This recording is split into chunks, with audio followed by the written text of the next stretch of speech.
Hello, good morning today.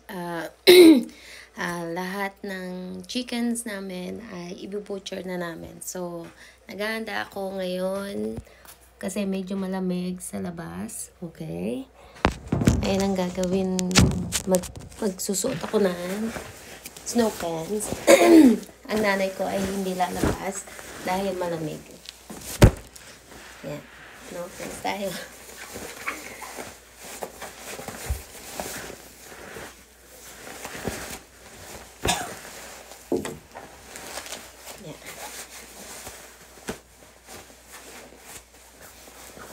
Diba, ang saya sa Canada. Ayan. Ayan.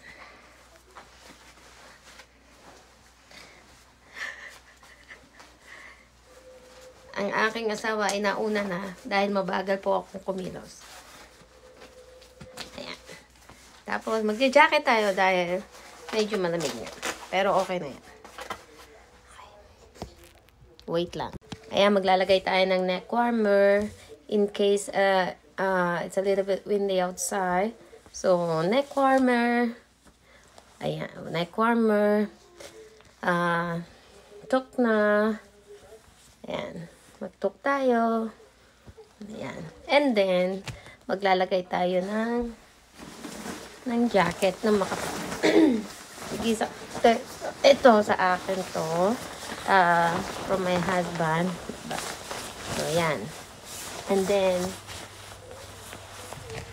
gloves tayo. And then, yung cover nito, gawin natin yung gloves. This is waterproof. So, kahit mag-clacker ako mamaya. So, yan ang gagawin. Kasi, the longer yung what do you call this? Chickens na hindi na siya mag-laying eggs. So, like yung parang native chickens sa atin, yung brown chickens, yan. Kasi, habang tumatagal, nag-i-stop na silang mag-lay ng eggs. So, yan. Matatapos na ako. So, pero madali lang naman yung magkatay ng chickens dito kasi meron siyang killing cone and then meron siyang plucker and the boiling water. So doon ipuput yung chickens after na magilit yung leeg niya. Boiled it and then go to the yung plucker na umiikot, tanggal lahat yung feather. So yun. Yan, the last I'm going to do is to wear the gloves. Yan. Para maprotektuhan sa lamig, syempre. Yan. Ganun lang.